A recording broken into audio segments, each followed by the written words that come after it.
السلام علیکم کلاس 9 کیسے ہیں بیٹا آپ؟ اللہ تعالیٰ آپ کو اپنے حفظ و امان میں رکھے۔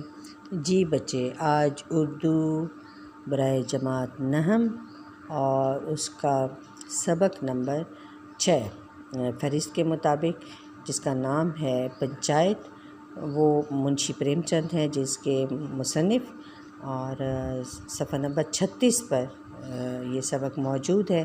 آپ صفحہ نمبر 36 کھول لیجئے اور پنچایت کے متعلق پڑھتے ہیں۔ پہلے ہم دیکھ لیں گے اس کی تدریسی مقاصد کیا ہیں اور یہ کس مقصد کے لیے یہ سبق جو ہے ہمارے نصاب کی کتاب میں شامل کیا گیا۔ اس کے بعد حسب معمول ہم سبق پڑھیں گے، مشکل الفاظ کے معنی دیکھیں گے، ساتھ ہی اس کی تفہیم کرتے جائیں گے۔ ٹھیک ہے بیٹا، تو بسم اللہ کیجیے، صفحہ نمبر 36 کھولیے۔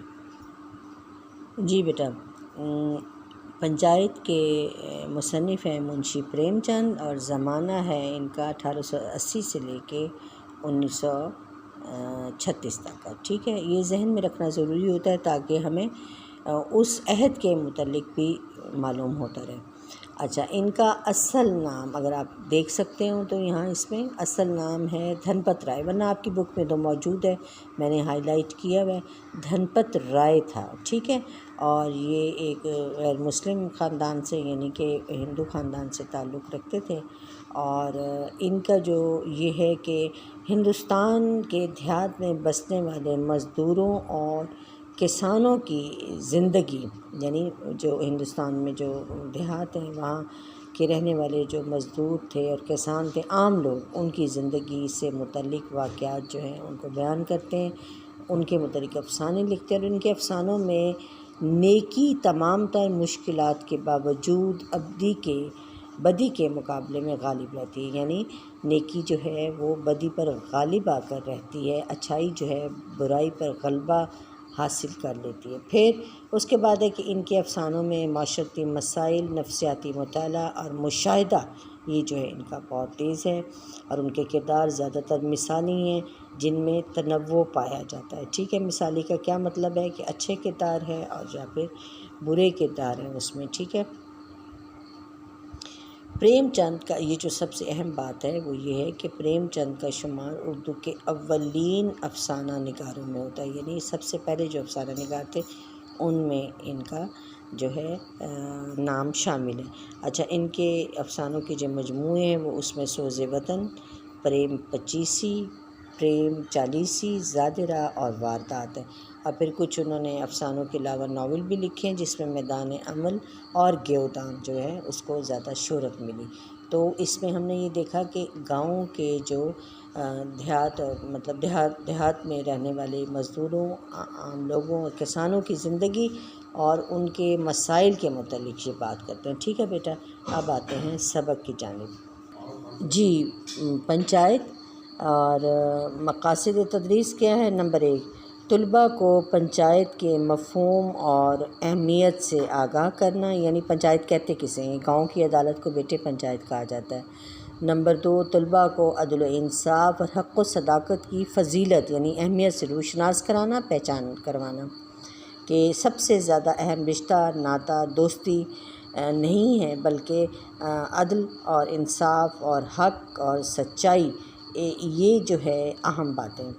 نمبر 3، دیہاتی زندگی کے مختلف پہلوؤں سے طلباء کو متعارف کرانا، یعنی دیہاتی زندگی میں رہن سہن کا انداز یا ان کے آپس کے برتاؤ جو ہے وہ اس کا انداز کیا، اس کا طریقہ کار کیا ہوتا ہے۔ نمبر 4، یہ بتانا کہ صنف افسانہ کس طرح زندگی کی حقیقتوں سے ویسے تو افسانہ جو ہے وہ فرضی کہانی کو کہتے ہیں، لیکن کس طرح زندگی کی حقیقتوں سے وابستہ ہے، یعنی متعلق ہے، تعلق رکھتا ہے کہ واقعتاً زندگی میں ایسا ہی ہوتا ہے۔ ٹھیک ہے بیٹا، چلیں دیکھیں، پہلا پیراگراف ہے، میں نے نشان لگایا ہوا ہے۔ جمن شیخ اور الگو چودھری میں بڑا یارانہ تھا، دوستی تھی، ساجے میں کھیتی ہوتی، ساجے میں شراکت میں مل جل کر، لین دین میں بھی کچھ ساجہ تھا، یعنی لین دین پیسے کے لین دین کے معاملے میں ایک دوسرے پر کامل کا مطلب ہوتا ہے مکمل کامل اعتماد تھا، بھروسہ تھا، یقین تھا۔ جمن جب حج کرنے گئے تھے تو اپنا گھر الگو کو سونپ گئے تھے، حوالے کر گئے تھے، اور الگو جب باہر جاتے تو جمن پر اپنا گھر چھوڑ دیتے۔ اس دوستی کا آغاز اسی زمانے میں ہوا جب دونوں لڑکے جمن کے پدر بزرگوار یعنی پدر باپ بزرگوار یعنی محترم والد صاحب شیخ جمعراتی، کس کے والد تھے؟ جمن کے روبرو کہ ان کے سامنے زانو ادب طے کرتے تھے، یعنی شاگردی اختیار کی تھی۔ ٹھیک ہے۔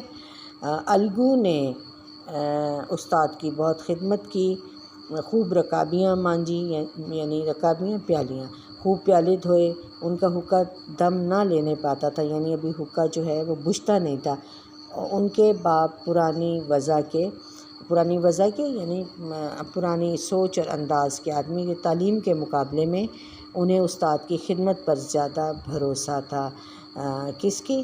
یعنی الگو کے جو والد تھے وہ یہ کہا کرتے تھے کہ استاد کی دعا چاہیے، جو کچھ ہوتا ہے انہی کے فیض سے، استاد کے فیض سے یعنی فائدے سے، ان کی دعا سے ہوتا ہے۔ اگر الگو پر استاد کے فیض یا دعاؤں کا اثر نہ ہوا تو اسے تسکین تھی، تسلی تھی کہ تحصیل علم کا یعنی علم حاصل کرنے کا کوئی دقیقہ ذرا سا بھی اس نے فروگزاشت نہیں کیا تھا، کہ کوئی کسر نہیں چھوڑی تھی۔ ٹھیک ہے۔